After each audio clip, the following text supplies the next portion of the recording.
Hello, hi everybody, and welcome to our third edition of VegfestUK Live Chat. Thank you very much for joining us. If you're listening live, welcome. Thank you very much for joining us. It's good to see you live. And if you're listening later on, indeed, more welcomes. Thank you for listening. Do share it with your friends. Let your pals know about it. We are on our third edition of VegfestUK Live Chat, and we have been chatting about various new vegan initiatives, vegan products, quite a lot of stallholders from VegfestUK events, and of course some fantastic special guests. I'm also extremely fortunate to be joined on a regular basis by my co-presenter, who I've been known for now probably 15 years. We've done quite a lot of shows together, but I have to say that working together on this show has been a new level. And obviously the experience and the professionalism that my co-host Karin Ridgers brings to the table is such an inspiration. Karin, thank you so much for giving us coming and joining us and giving us some uplifting contribution with your always very hugely welcome presence. And how's things? How are we? Yeah, cool. I've just got the giggles hearing all those nice things, and I'm just sitting here brushing my hair and swigging my water. But yeah, all is great. The world has gone bonkers. I don't know where the past 2 weeks have gone since the last VegFest chat, but I've had a good week. I've spent time on Veggie Vision Dating, my dating site. Got a lot of results for my PR clients. So I've had a good week. However, you know, the world is in a pretty upside down situation at the moment. But, you know, I'm here live in Essex talking about my favourite subject, veganism, and VegFest as well. So happy days. And hello to everybody watching. Thank you for your support. As always, give us some loves and likes and help us spread the message of VegfestUK Chat. Thank you, Karin. And, you know, as I was saying, we are really lucky to have you, but not only are we very lucky to have you for this week's show, but you also bring some most fantastic guests along. And I think later in the show, we are going to be joined by Adamski, who is, of course, DJ extraordinaire, wrote the mega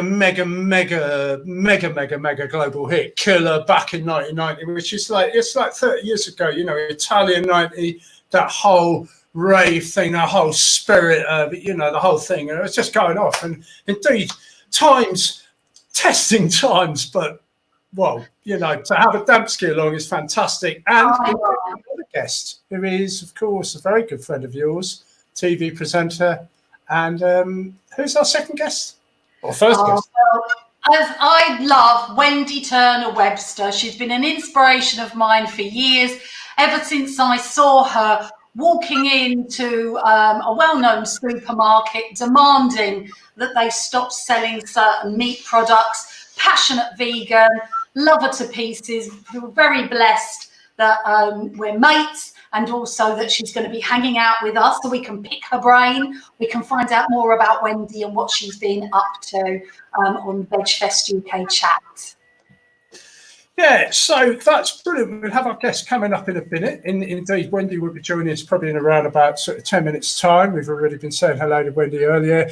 And Adamski around about 5:35 this evening. So, and of course, we'll be chatting about things like Summerfest. We've got a number of new initiatives. We've got a number of products. We've got some really nice skincare products to look at.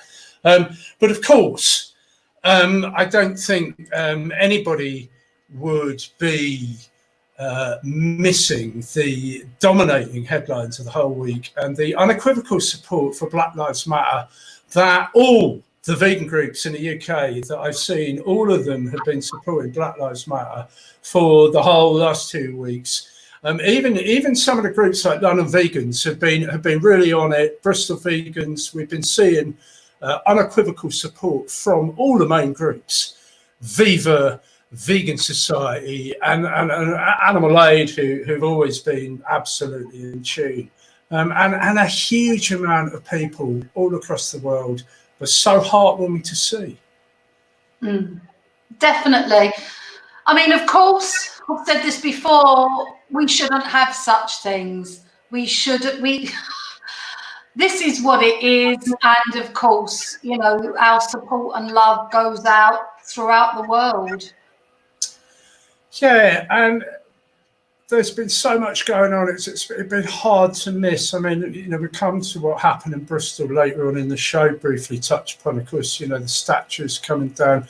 There has been quite a lot of protests. I will say at this point, you know, that I think we've seen a huge amount of support for the Bristol police. Andy Bennett, who is in quite a lot of trouble with the Home Secretary. He was the one who made the call to not interfere with these protests with the statue. And of course, it was a peaceful operation. But we should really remember that the reason these protests are happening is because of the outrageous and disgraceful happenings to black people, especially in America, but across the world, especially in the UK. There is time and again quite clear systemic racism, institutional racism, and anecdotal racism, and we have so much work to do. Fortunately, though, Karin, there's a number of really good initiatives that can help with that. So one of the things we've seen is a lot of white people really opening up to these problems, owning their own inherent racism because of structural racism. You know, it's nothing to do with the person so much as the structures and the systems, the institutions that we all live in. And here's a really good example of a black-led initiative for white people who want to really join up and turn this passion and this you know, desire to help into actual realistic, you know, labour that can really help do the work and support black-led initiatives, not only to help unpick some of this systemic and institutional racism, but also to support black-led community initiatives. And I know we've mentioned several in the last couple of shows. So Jay Brave, he's the guy doing it. I mean, I think you remember Jay, don't you, Karin? Oh, Jay, what an absolute inspiration. When we did our Effective Factor a few years back in Brighton, he was absolutely outstanding and raised the roof. His talent is just on another level. Lovely guy. And yeah, good friend to VegFest. It's inspirational to see him doing such an initiative. I hear that in a very short space of time, it's just done incredibly well. And I think, am I right in thinking this is probably not even a week old or something, Tim? That's right. You know, Jay's literally just come up with it. He's launched it. It's an option for, as I said, white people to get involved, especially want to help, and they can donate free labour. It's a sort of platform, and Jay will help marry up, as it were, sort of people's options, so that you know, it can really go ahead and do things. So, and I think, you know, on that note, another initiative we're looking at is the history lessons. I mean, it's so important, I think, as a movement.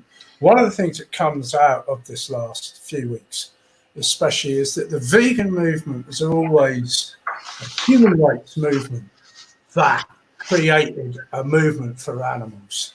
And Dorothy and Donna Watson, who founded this movement, indeed, Donna was a conscientious objector, as were one or two others, Kathleen Janaway, some of the early founders of the vegan movement, the social movement in the 40s, 50s and 60s. You can find this, it's written by a really good friend of ours, Roger Yates. It's on the VegFest website. Fantastic work. It's fantastic, and I am utterly amazed and inspired by these pioneers, the vegans, 100 years ago, longer. You know, Donald Watson and the team here, 1944, started the Vegan Society. It's great to have social media, but veganism was before social media, and we must thank those people that did all the groundwork for us. Absolutely, and it's because of the people who've laid those foundations that things like the Vegan Traders Union are able to flourish now. There's so many vegan-run businesses, a lot of them very small, very independent. You're a member of the VTU, aren't you, Karin? I know it's one close to your heart. and definitely worthy of our support. Definitely. I mean, there's over 400 businesses, or around 400 businesses now, that have signed up to this brilliant organisation. And wouldn't it be great if we just could all support each other and all work together? I think we could really do with that at the moment. But there's some great people on there, and I'm really delighted that I'm a member, and I hope I can get to support them even more.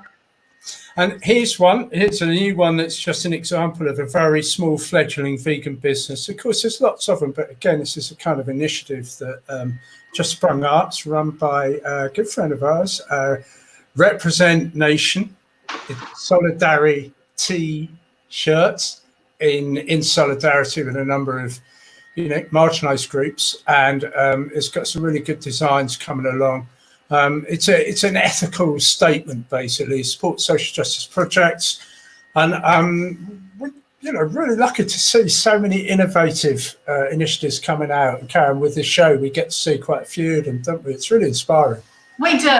It's very exciting, and I know the people behind this. Lovely lady Shashi has shared the stage with me at VegFest, and when you get to know the people behind things, behind businesses, behind initiatives, it just you realize there's some really inspirational people that are passionate about making a difference, and it's not just some faceless big company. These are real people that are passionate about what they do and doing it through business. So yeah, brilliant initiatives. Brilliant initiatives, and that brings us to a number of other fantastic initiatives. Actually, I think you would definitely enjoy this one, Karin, because it is 5 of our favourite skincare brands. Yay! There's some really good skincare brands that have come along, none other than Funky Skincare. We've seen Funky Skincare at a few of our shows now. I've got a lovely range of kit out, and you go to their Facebook page, Funky Skincare. There's also a website. And just lovely, one of those things. They also do the Pamper show, this Pamper experience, which sounds like it's kind of maybe come out of the last few months of lockdown and stuff. I'm not sure, but what do you reckon? Well, you can never go wrong with a bit of a pamper, and especially when it's vegan friendly. And I know that they stock Freya and Bailey, who I met at VegFest. Lovely lady behind this brand. That's one to watch out for as well. And these guys do all the hard work for you. They source the vegan-friendly products, so you don't have to trawl through and work out what's what. Go and support them. Find out more about their products, because being vegan is much more than what you eat. It's just indeed. It's very tough for also some of the small vegan independent skincare companies who've relied on the shows and the festivals to be able to get out there, because people really want to be able to smell and feel and touch and have a little go. And I mean, the Shea Me brand, with I love you, Suzette, we've known Suzette for a long time, been a firm favourite of our shows. The Shea Me brand is a really good example of this, because you do really get a feel for it when you actually get to, get it on the skin and such like. And Shea Me, using shea butter, which is obviously very rich in a number of nutrients. And like you said, Kay, it's not just about the food, is it? It's all about what you put on your skin. It is, and we've got to know that some products, skincare products, contain chemicals that you can't even pronounce. And, I want to be able to at least pronounce things that I'm putting on my skin. What I like about these guys as well is they're made in Kent. They use beautiful oils like lavender, mandarin, rosemary. Really good stuff that you want to put on your skin for your skin to absorb.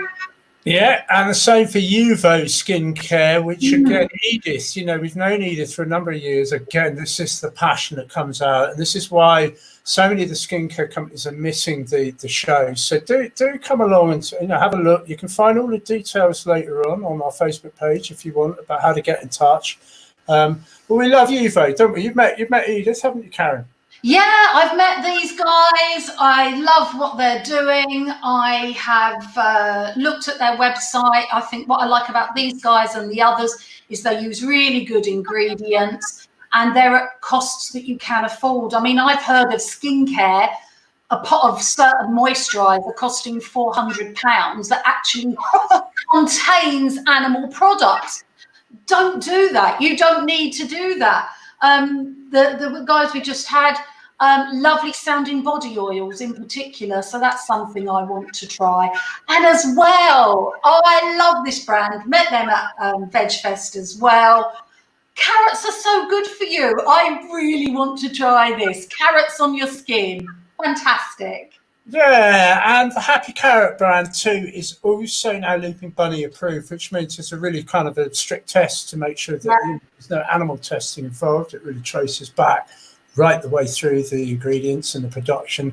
So of course, it's a really big bonus of all our vegan skincare brands is they are not tested on animals. But also, as indeed with Happy Carrot, full of not just fantastic ingredients, but fantastic people behind the brand. And a lot of these brands are, you know, single people or one or two small people, family people who are working together to produce some really quality products. And I had to say, I've got massive respect for all of our skincare brands, and especially lovely brand here, the Greener Beauty. And you mentioned earlier about doing the work to kind of sift out and give us the really best products. I mean, Vic, who runs Greener Beauty, really does do that. It's very stringent, and you can absolutely guarantee that all the products with Greener Beauty, which is a vegan-run business, you know, that really have been over with a fine-tooth comb. I can absolutely guarantee that's a fact. So, great brand, great. Yeah, brand. I like this brand. Again, they stock one of my friends, Honey Bunny lashes. There's a hell of a lot of cruelty in eyelashes. I know that's not your thing, Tim. There's a lot of ladies out there that love their eyelashes, and you wouldn't believe the cruelty. So check out Honey Bunny lashes, or go to these guys and find out more. They also, because I haven't got my nails done, but I always get them done for VegFest. And I know they sell breathable and vegan nail varnish as well. So there's a lot to think about, but actually it's very exciting. Going vegan, it opens up a whole new world, and I feel better products that are better for us, better for the animals, and better for the planet as well. I quite like the idea of those eyelashes, actually, Karin. That sounds very interesting. I'll get the point, we'll come up to Essex, because Essex is the home of eyelashes, isn't it, really? You know, the home of glamour. I love being an Essex lady. Yeah, well, false lashes, it's sort of, what's the word? Additional complementary eyelashes. Anyway, sounds great, but not as good as our next guest, or indeed our first guest, who I believe is waiting in our wings. Yeah. Just to say, thank you for all those skincare brands. Thank you for everybody who is, you know, part of our show and has been for years. We're deeply sad that we haven't got live shows, and we've obviously got our online show that we'll be talking about a little bit more later on. And, you know, that's coming up in a couple of months, and then again before Christmas, and then again, indeed, into the new year. But more about that another day. Meanwhile, what do we have? We have the most wonderful Wendy Turner Webster, I believe. Is that Hello. How are you? Hello, Wendy. How are you, my lovely? Yeah, I'm very good, thank you. Very good indeed. Oh, thank you for taking time out. I was going to say on this busy Friday, but I just... every day's the same at the moment. Oh, no. How are you dealing with what's going on? What are you up to? Well, I have realised that with the lockdown, it is very, very easy to eat way too much vegan food and to drink too much alcohol.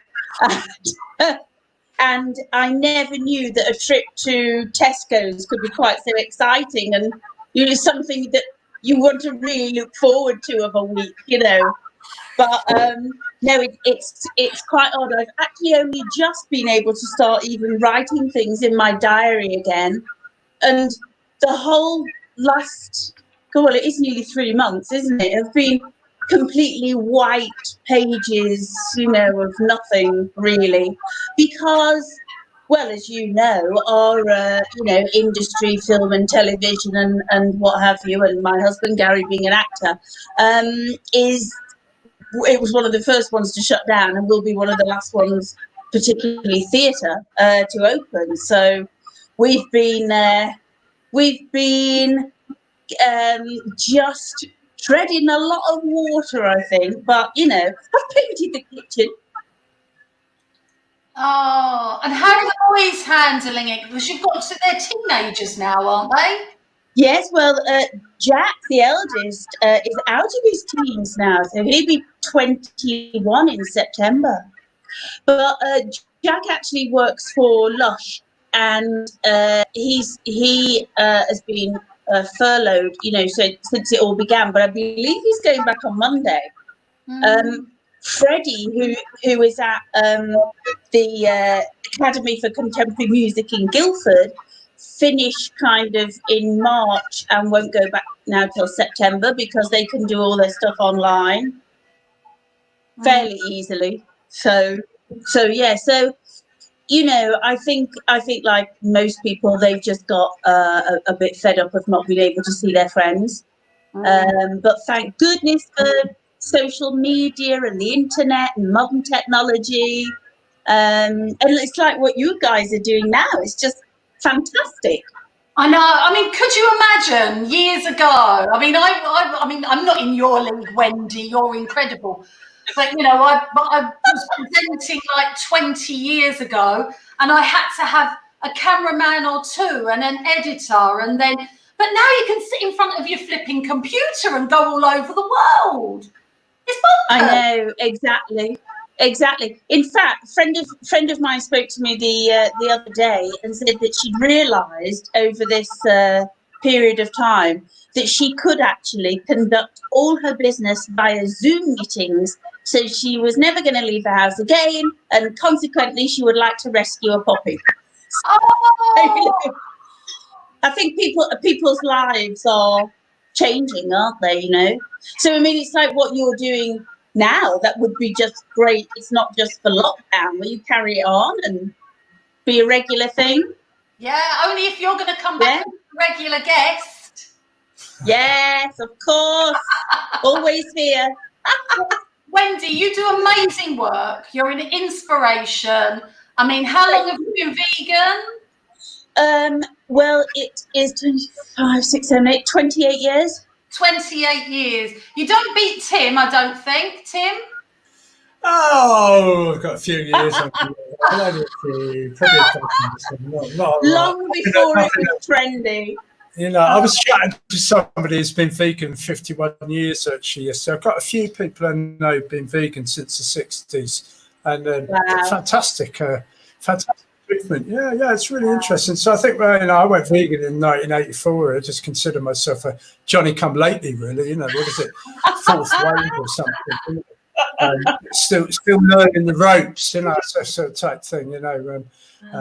But anyway, when you think about the sort of the shoulders upon which we are standing, you know, the pioneers who really, you know, I mean, Wendy, you remember what it was like to maybe only have one choice or two choices of soya milk, you know, and maybe nobody knew what a vegan was in a restaurant. But, you know, when you look back to the, I think the vegan milk used to be water and a bit of chalk. But Arthur Ling, the guy who founded Plammill, he was 6 in 1926 as a 6-year-old. He adopted a vegan diet before vegan had even been invented as a word. I mean, obviously, there's those diets going back generations, but you know, the idea of eating a purely, you know, no animal product. It's incredibly. They're the people who had it tough. We've had it easy. You know?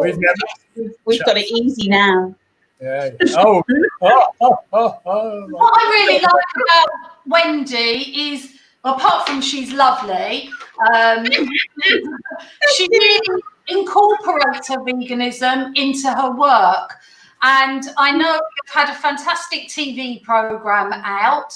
And hopefully, with the powers of the wonderful Pete, the producer, a little snippet. Is that right, Pete, the producer? Should we go over? Yeah, no, we're on. We've got a lovely little TV clip lined up, Wendy. This is Wendy Turner Webster, your new TV show or old TV show? Recent. Okay. Bucharest. beautiful and bustling capital city of Romania, home to thousands of unwanted dogs. It's also a second home to Alison Stanbridge, founder of the UK charity Paws to Rescue. It's no life for dogs. Half the dogs here are just completely broken. They're traumatised. As a patron of the charity, I went over to Bucharest last year to take a look at the good work they're doing. This dog has just been taken from one of the kennels at the top there and has been tranquilised, all ready to go into surgery. It wasn't my intention, but I came back with a dog, who we named Newt. Now I'm planning to join Alison out there again, to meet some more of the dogs and follow their stories, hoping that, like my dog Newt, they too will find their own happy ending. Hi Alison, hi Wendy. Good luck with your trip to Romania. I know Paws to Rescue is going to be working really hard to save all those lovely dogs. Keep it up. Cheers.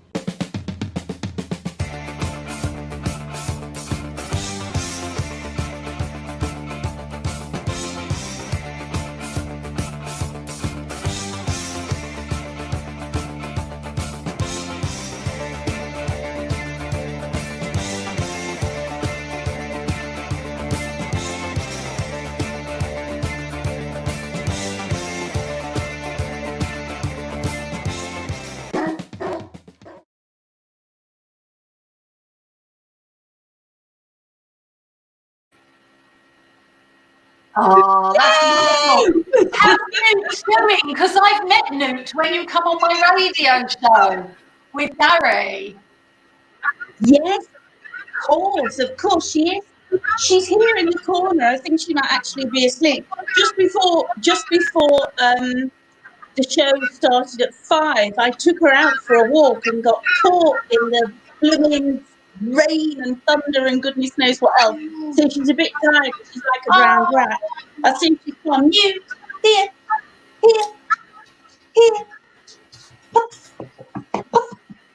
Oh, she's sitting down. Come on.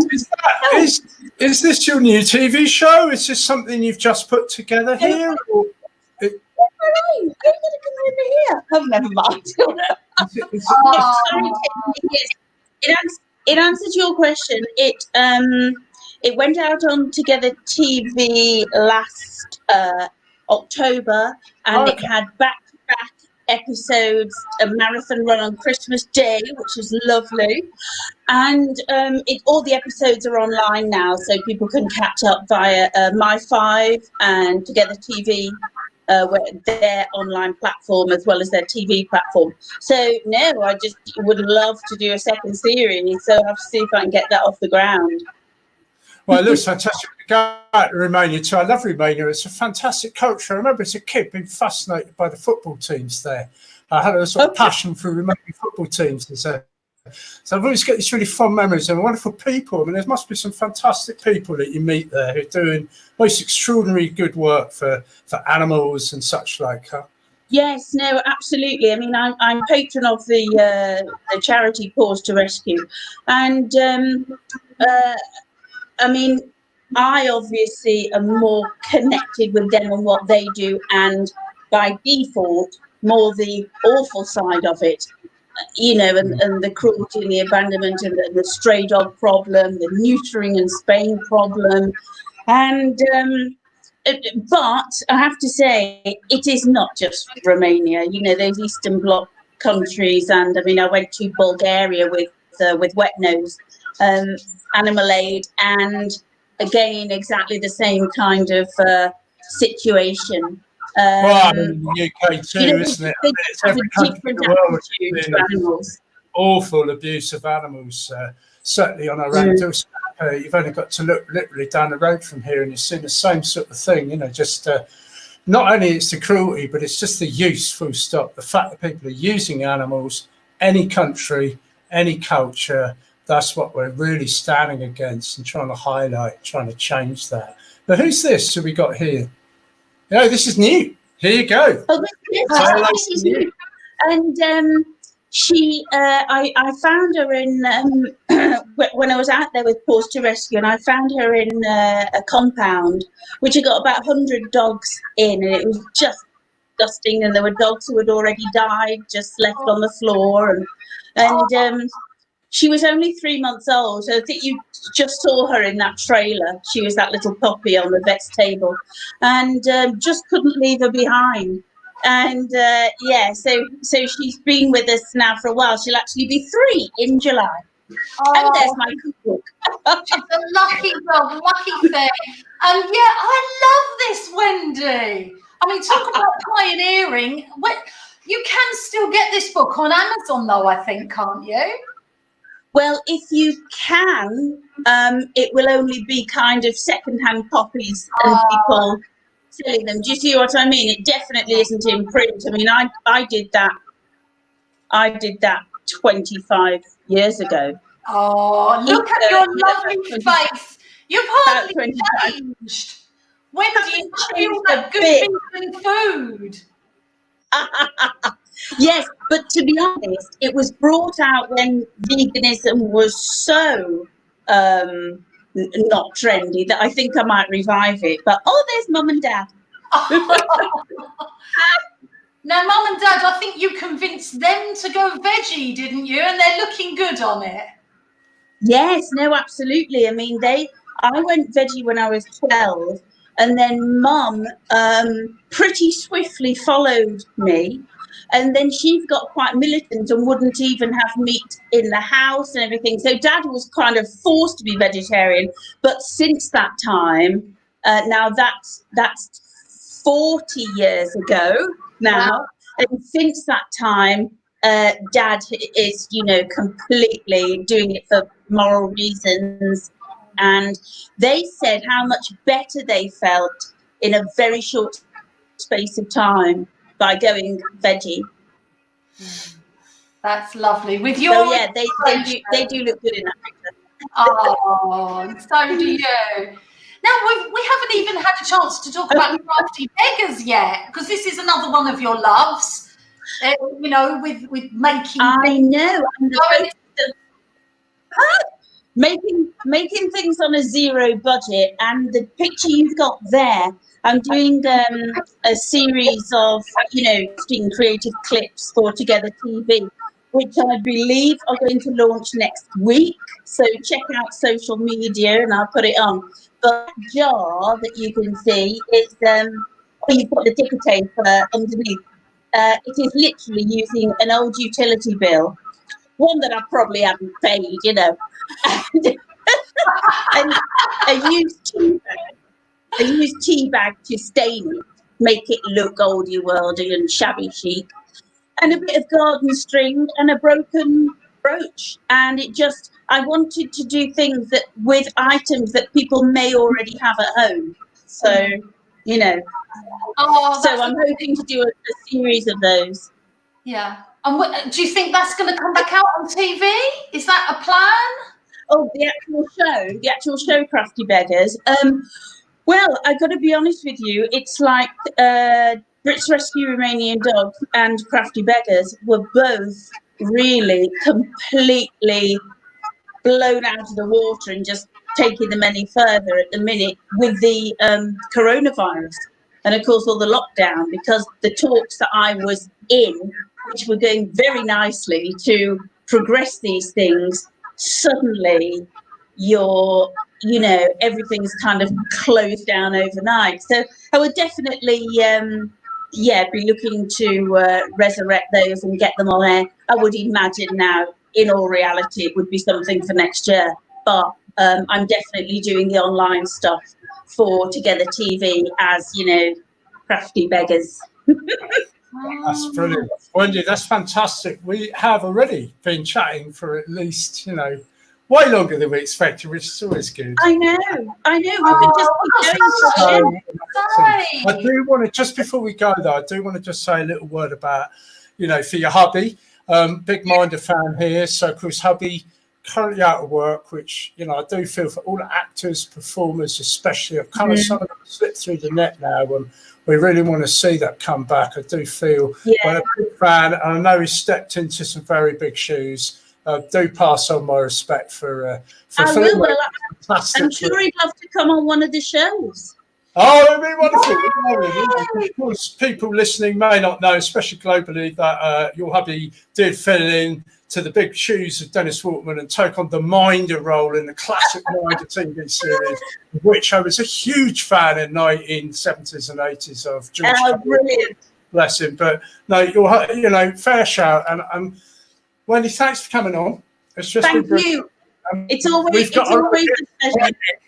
And he'll be getting annoyed with us to wait till I think he's got to go off for a radio show actually soon. So, but Karin, thank you for inviting Wendy too, because I know when you go back, but it's been brilliant. It's been such good to see you both. Come on. Take care, guys. I'll see you soon. I need about 8 hours, Wendy. Next time. We should just do a marathon session.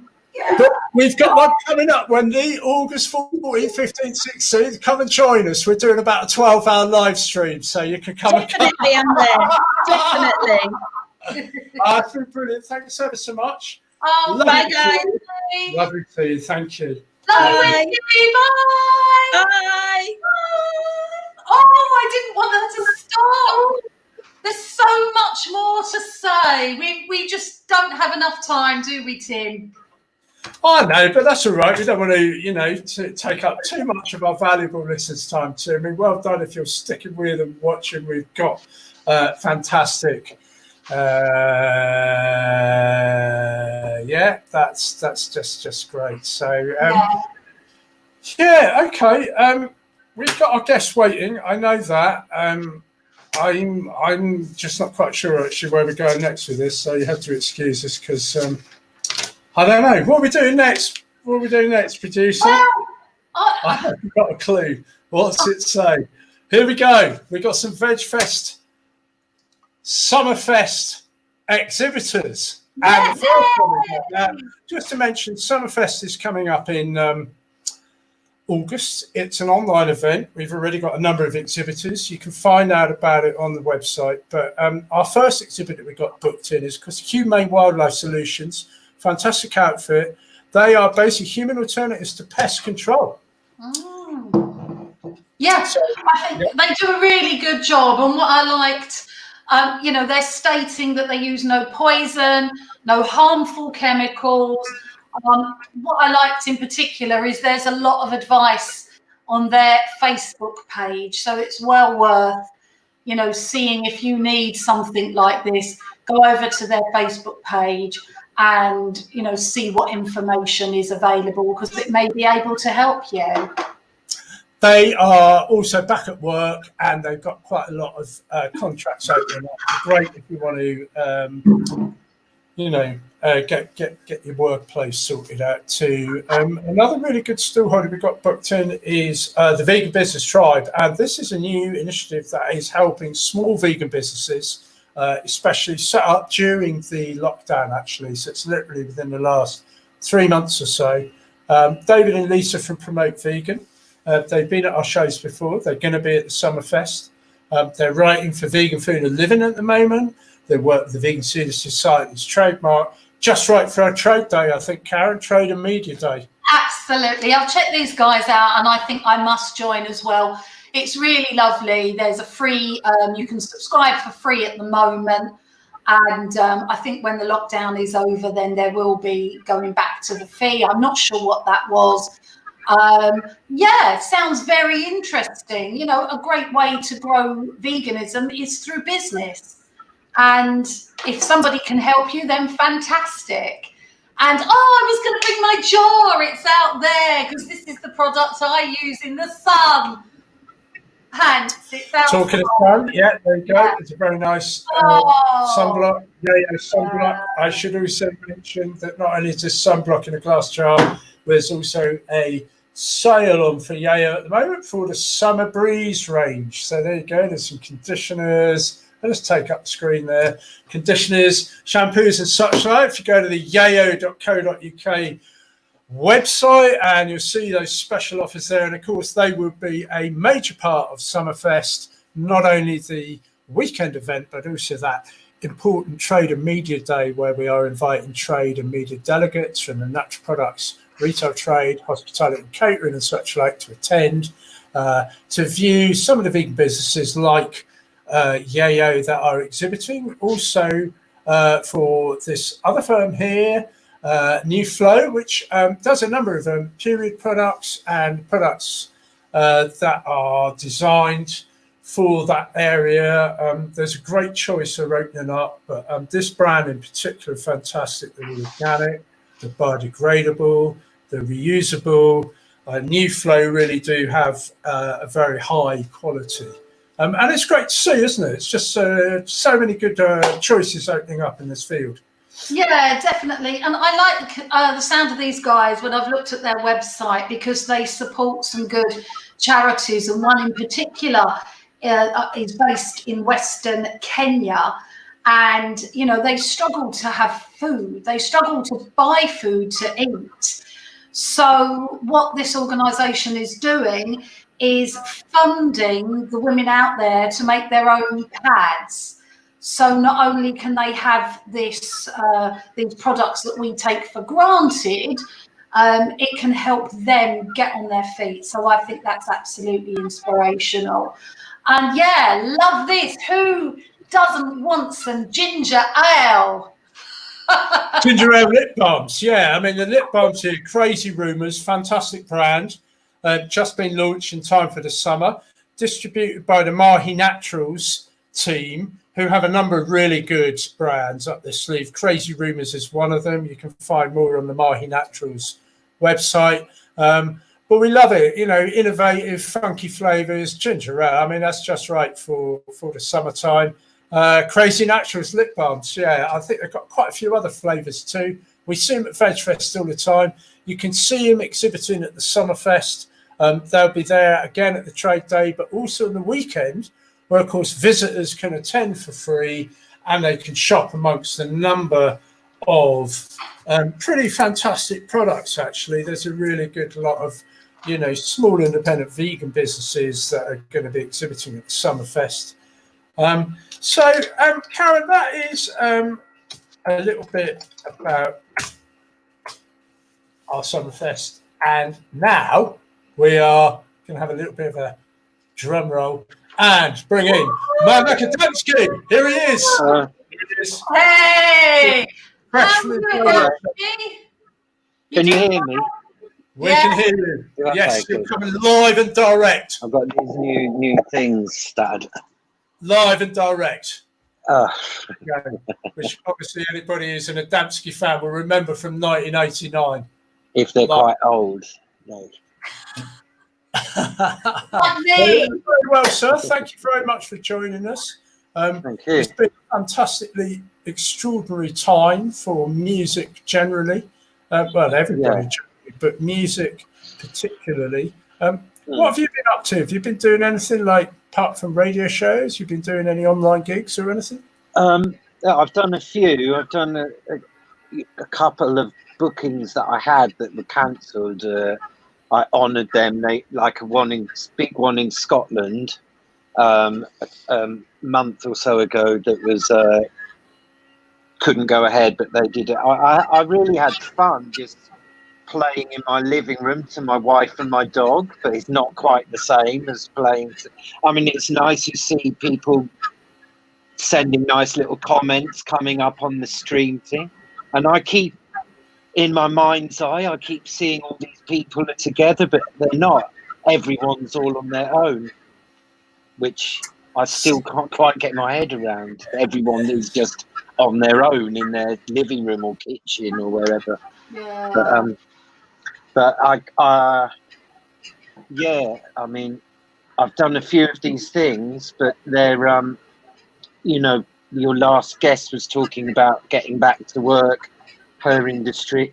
I think nightclub DJs will be the very last people, because who's going to go to a nightclub where you have to stand 2 meters apart from everybody?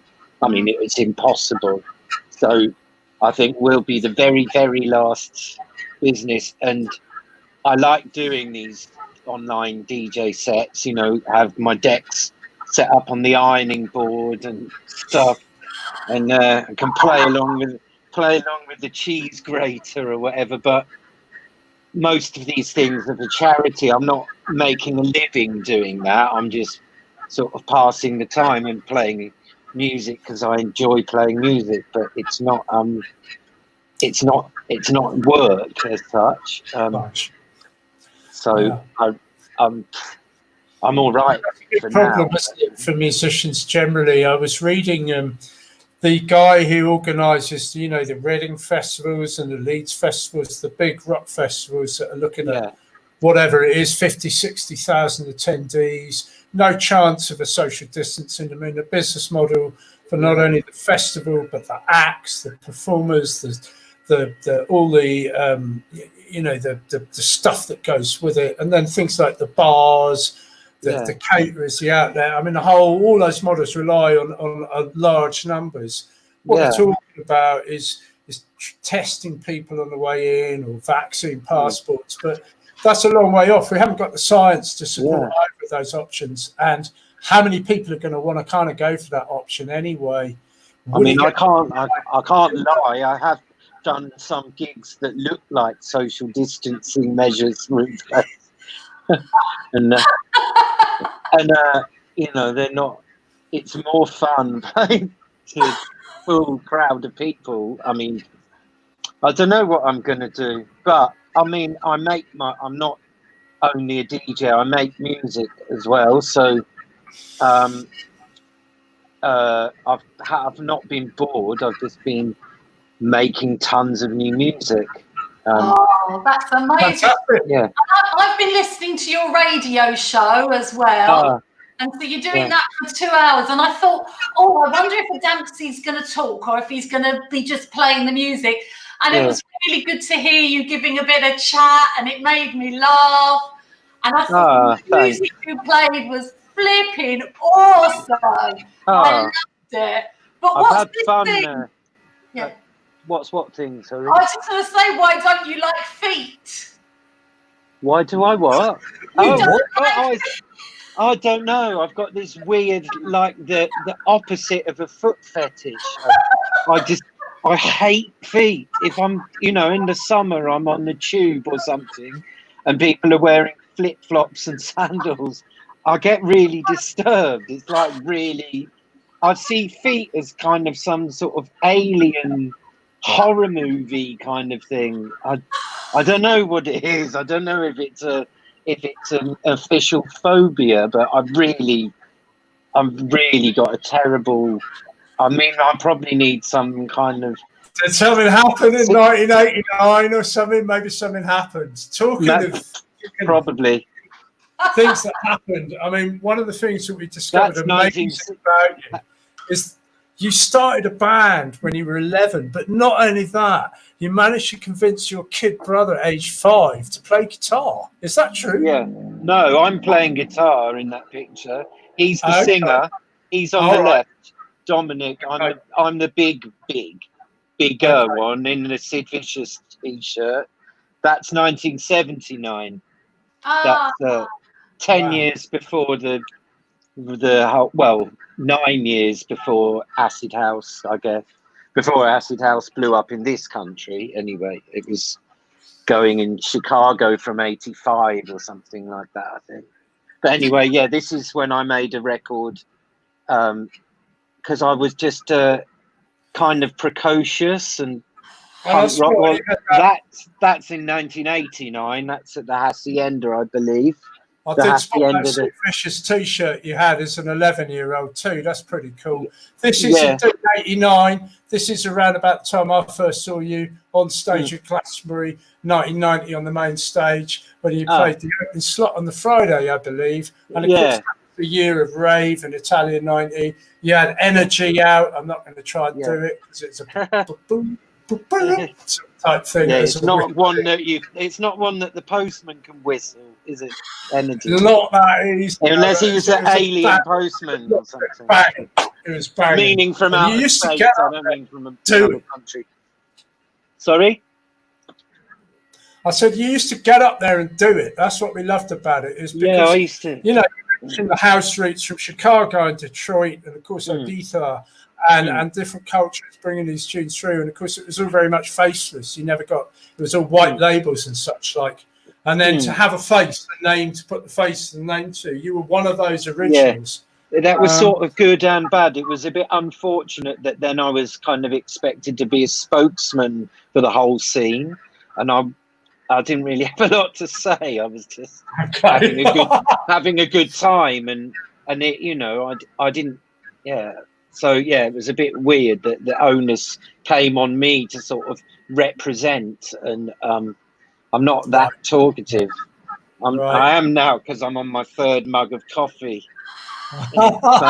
And talking of mugs of coffee, how many mugs of coffee went into your new album? I mean, you've got a new album out here. You said you've been making lots of music. Never mind that question. Just tell us about your new album briefly. Buckets of coffee. Well, that's a 30-year anniversary celebratory version of Killer. We've moved on now. You can still talk, though. Still tell us. Okay, well that came out more or less coinciding with the lockdown, like 2 days before. It was released exactly 30 years to the day when the original came out, but unfortunately that coincided with the big crisis. So it's kind of, you know, we had to cancel this big party we had planned and all these things, but it's kind of weird. But also, though, that it made the lyrics of the song very pertinent about solitary brother and part of you that wants to live, and about isolation and loneliness. And it was very weird.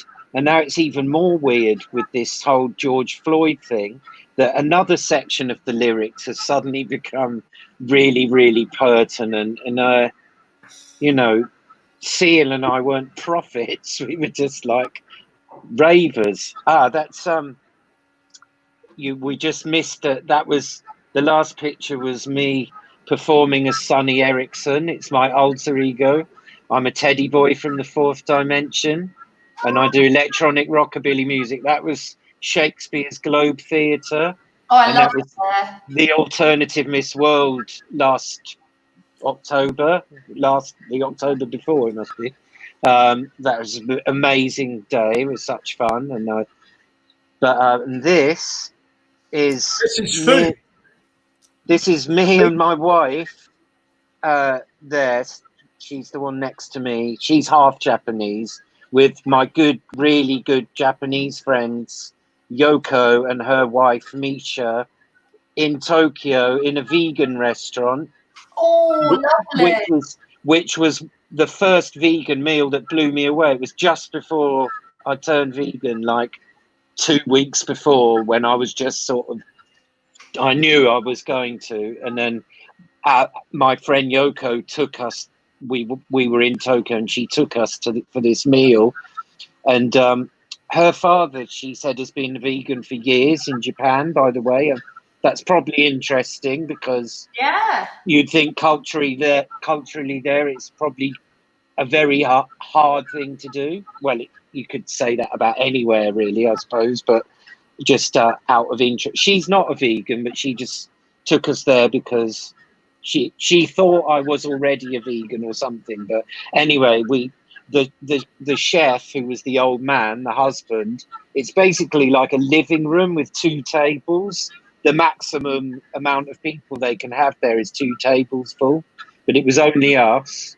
And it was about 10 courses, but little things. And it was like 700-year-old Buddhist recipes. And there was one thing, it was 10 little things on a plate. And everything had, it was either saline or sweet or picante, or everything had a different whatever you call it, thing, you know, salty, sweet thing of flavor. I can't remember. Not flavor, you know, like a acidity. No, what's just the normal word for it?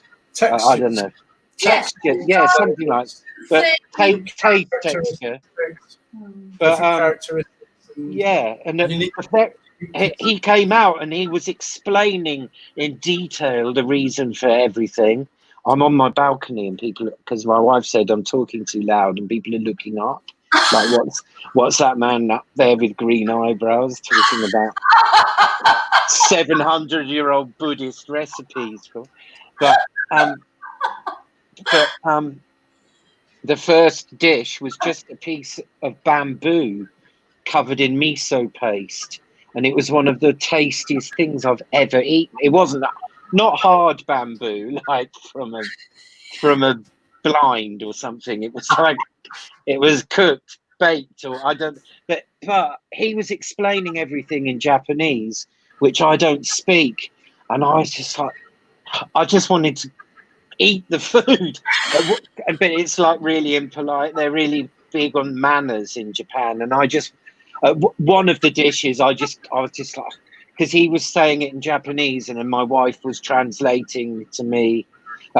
My friend Yoko, I met her when I lived in Italy, and she was studying fashion in Italy, and we became friends in Italian. She doesn't speak English, so we speak in Italian, my English pidgin Italian and her Japanese pidgin Italian. We get along fine, but when we had that meal, I speak to my wife in English. She was speaking to Yoko in Japanese. Yoko was speaking. My wife is actually from Austria, though, even though she's half Japanese. And then it got so confusing when Yoko I don't drink alcohol, but they'd all had a few drinks, and it all started getting mixed up. I'm speaking to Yoko in Italian, and she's translating to her wife in Japanese. And then my wife started talking to me in German. And I'm like, what's going on? I don't know why I'm telling you that. We are running out of time. I'm going to have to interrupt you. We're already 6 o'clock.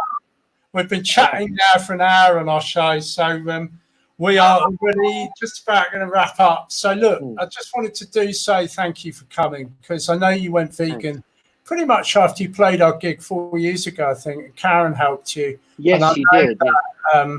That it's a subject close to your heart. So we're very happy. Very passionate about being a vegan. Very happy that you've been able to and join I can't believe that I took so long to get to that connect in my brain. Karin, thank you for bringing us fantastic gentlemen to our show. Thanks for having me. You come back and join us Pardon? for Summerfest in a couple of months. So Karin will be in touch with you about that. But thank you ever so much for coming. And really good luck with everything you're doing. Your music's really important, I know, to a lot of people. You've still got a lot of fans out there. And for some of us who go back, the old school Cheesy Quavers, back to the mid-'80s when this whole thing broke, you know, it's really important, our old school. Can I quickly say something on that Free to Kill Again EP, which it's still available, but it's being re-released again in a couple of weeks. There's a version on there with Nina Hagen singing Killer, who's a famous German godmother of punk, they call her. But she did a song with Lena Lovitch, that one that did My Lucky Number One. She did Don't Kill the Animals for She's Petter. been Lena Lovitch. She did, and they together did Don't Kill the Animals for Petter. And I sampled it and put it, so it's Nina Hagen singing Killer, but every now and then there's her and Lena Lovitch going, Don't Kill the Animals. And it's sort of, and Petter were like really happy for me to, because it's like they own that song or something. I mean, it's there. So, sorry. Thank you. Thank you for joining us. Just switch me off. No. Right. We've had a wonderful 20 minutes with you, and we'd love to come back for the Summerfest. So thank you very much for joining us. Sure, thank you. Up with you in the summer. Nice to see you both, by the way. I love him. Honestly, we need to just be going to about 9 o'clock at night, don't we, Tim? What an inspiration. And I spoke to Adamski when he come to VegFest and when he come to Plant Powered Expo, and he loves being vegan. It's had a massive impact on his life, and I hope next time we can go a bit deeper and find out more about his passion for being vegan. But what a cool guy. How lucky are we? Thank you for doing that. I mean, you know, you've got so many interesting guests. I know we've got a few more to announce for for our show shortly. So we're going to be wrapping up pretty soon, guys. We've slightly overrun on this. We've had some 2 wonderful guests. I'm just going to go over a couple of things that have stood out this last week. What happened on Sunday afternoon in Bristol with the statue of Edward Colston thrown in the river. I just want to absolutely say how much everybody here supports that move, and how inspirational it was to see the people of Bristol tear down this individual statue, throw in a river. I was lucky enough to be able to break that story on Bristol Vegans, and I've never seen anything go off. I mean, within minutes, there was just hundreds of people liking this. And it's been the end of a 25-year campaign. Just extraordinary. I think, Karin, you've been to the harbour side. You know, that's where we used to have the festival, like, you know, last decade and such like. But what a significant moment. Yeah, absolutely. I mean, I don't know what's going to happen next. Who knows what's going to happen next? But I know it's something that people have been passionate about for a very long time. Oh, I think what we're seeing, I mean, Dr. Bruce Harper here, who's a, you know, really well-respected and established voice, who's been writing about these issues for a long time now, good 5-10 years, you know, the Sister Vegan Project and the blogs. And what Dr. Bruce is saying is, I'm seeing the cultural shift to taking seriously that veganism cannot be single issue, because it is affected by systems of privilege, power and oppression like everything else. And I think what we saw on Sunday was a real good example where people just getting on board this, taking it seriously. And the way the vegan community responded is just fantastic. So there you go, Sister Vegan, fantastic voice to follow and listen to.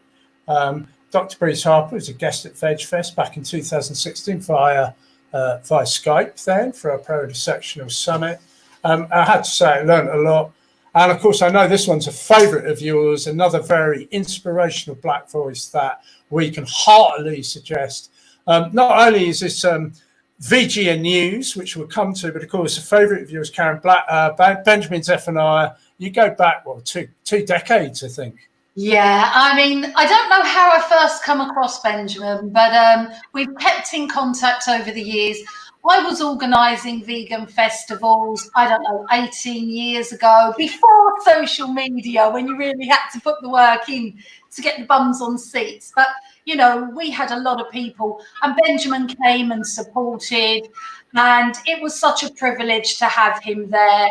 And, you know, I think like me and a lot of other women around, you know, we all had crushes on him as well, but don't say he's just lovely. Who's really back? Is what?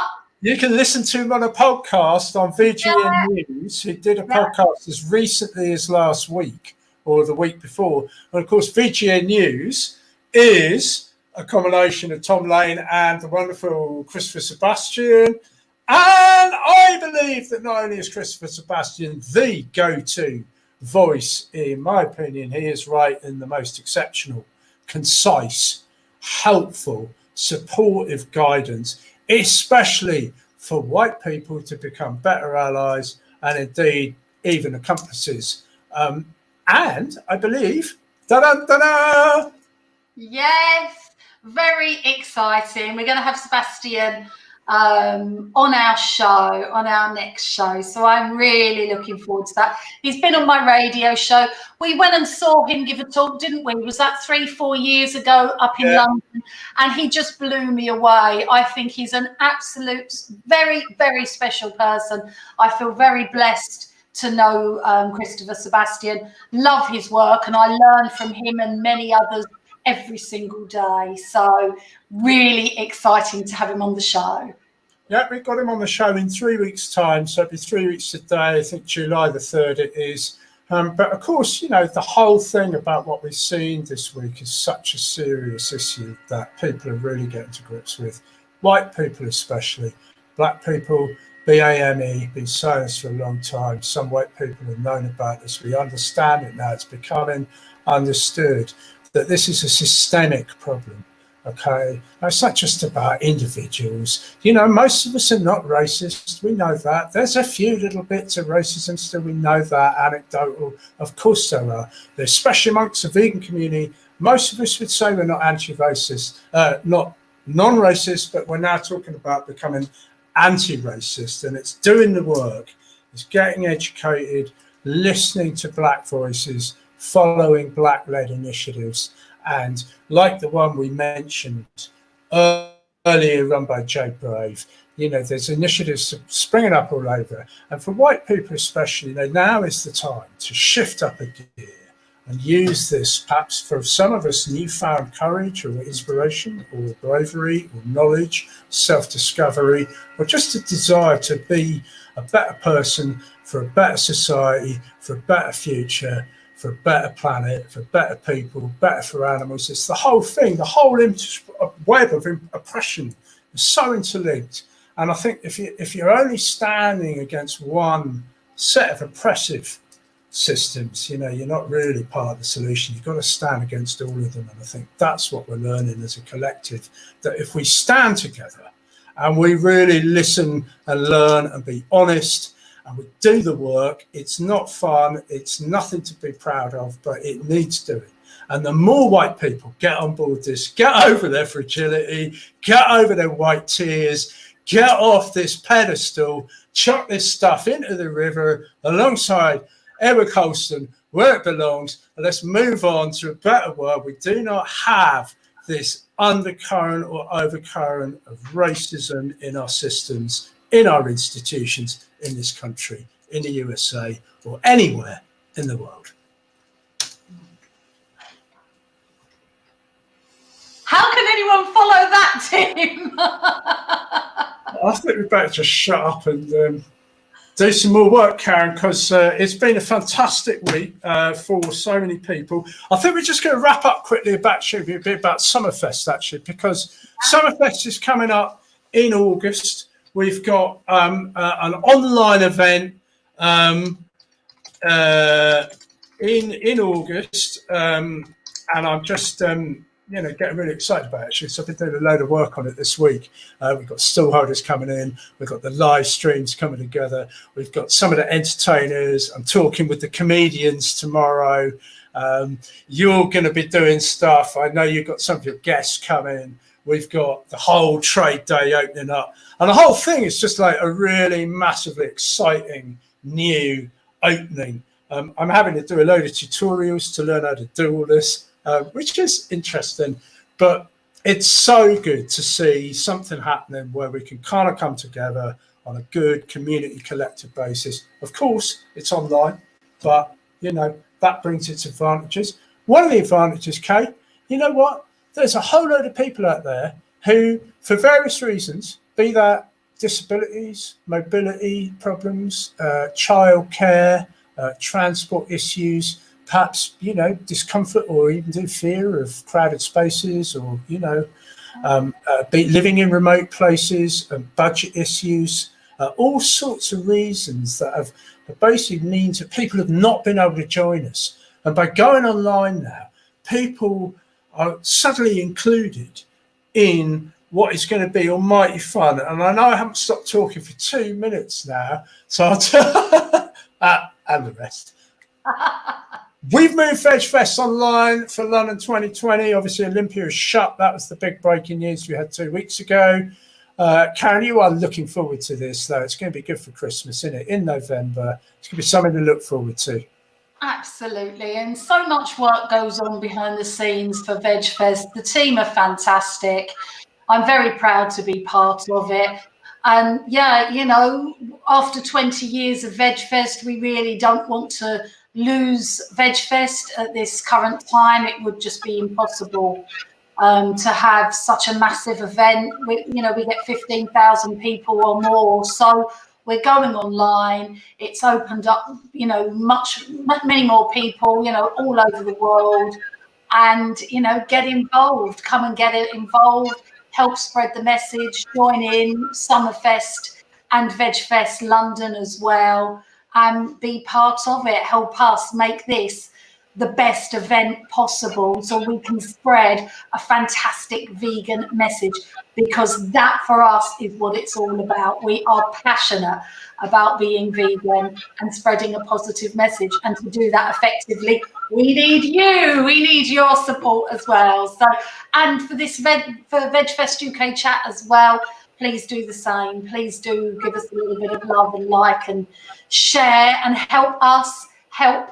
You know, I mean, look, Adamski came to VegFest and now he's vegan. Who else can we help to make the best, the most important decision that you could ever make? And look at this poster. OMG, how cool is that?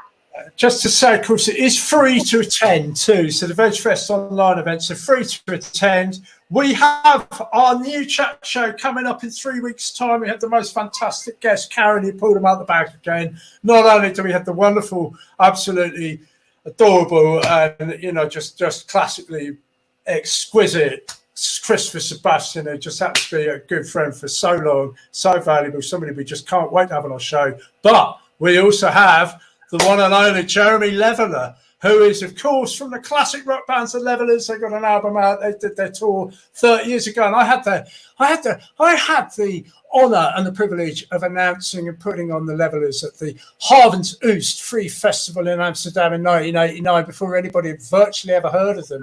And Jeremy's been going ever since. I know he's a long-term friend of yours, Karin. That's it. That's all we got time for. We're going to be back on July the 3rd. If you want to have a re-listen, it's on the VegfestUK site, and also on our Facebook page. You can catch up with a number of the people we've mentioned here. If you want to go and have a visit, show a bit of love, etc., maybe even do a bit of shopping. I mean, that'd be nice. Obviously, vegan businesses generally need support. There's no doubt about it. It's rocky times ahead. If you can support, do so. And that doesn't necessarily mean spending money, although it's always welcome. Just things like shares, good reviews, sending some good messages, putting these businesses around, supporting the Vegan Traders Union initiatives, supporting grassroots, local vegan initiatives, online initiatives, conferences, summits, Zooms, all of these things. And Karin, thank you for coming. Thank you for joining us again. It's been fantastic. Thank you. And thank you. Pleasure to be part of the VegFest team. Pleasure to be here presenting VegfestUK Chat with Mr. Tim Barford, who's an absolute inspiration. There has been talk that they want to put a statue of Tim in place of other people in Bristol. That is... I just want to say thank you to Wendy Turner Webster. I love her to pieces. And to Adamski, one and only Adamski, both passionate vegans, love the decision that they make. And, you know, we hope that we might inspire you as well to make the most important decision about going vegan. Also, thank you, Pete, the producer. He puts in so much effort. He's such a cool guy, and we're really lucky to have him on board making this show possible as well. That's it. Thank you. Thank you for listening. Karin, you've been fantastic. Thanks for all our guests. And we shall see you again, hopefully 3 weeks, July the 3rd, with Christopher Sebastian, Jeremy Cunningham from the Levelers, and we should be doing the whole thing again.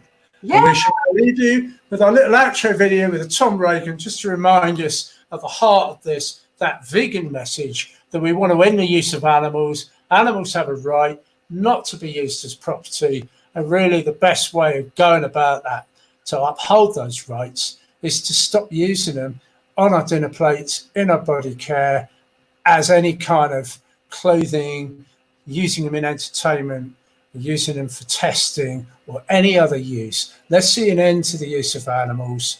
Go vegan, stay vegan, live vegan, teach vegan, and we shall leave you with Mr. Tom Reagan and some wonderful sentiments. Rights of our non-human animals. Bless.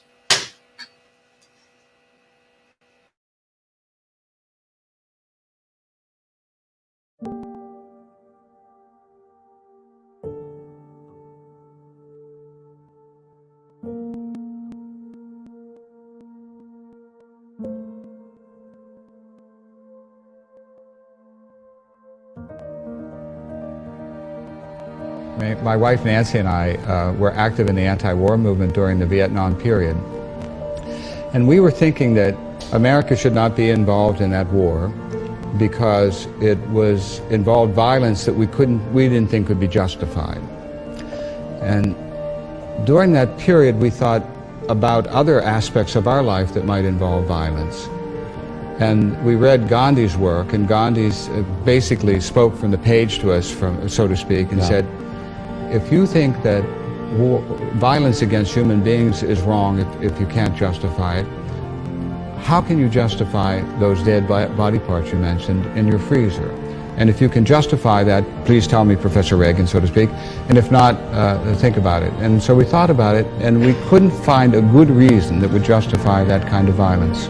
The other animals humans eat, use in science, hunt, trap, and exploit in a variety of other ways have a life of their own that is of importance to them apart from their utility to us. They are not only in the world, they are aware of it and also of what happens to them.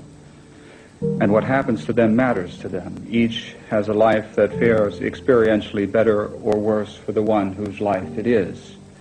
Like us, they bring a unified psychological presence to the world. Like us, they are some bodies, not some things.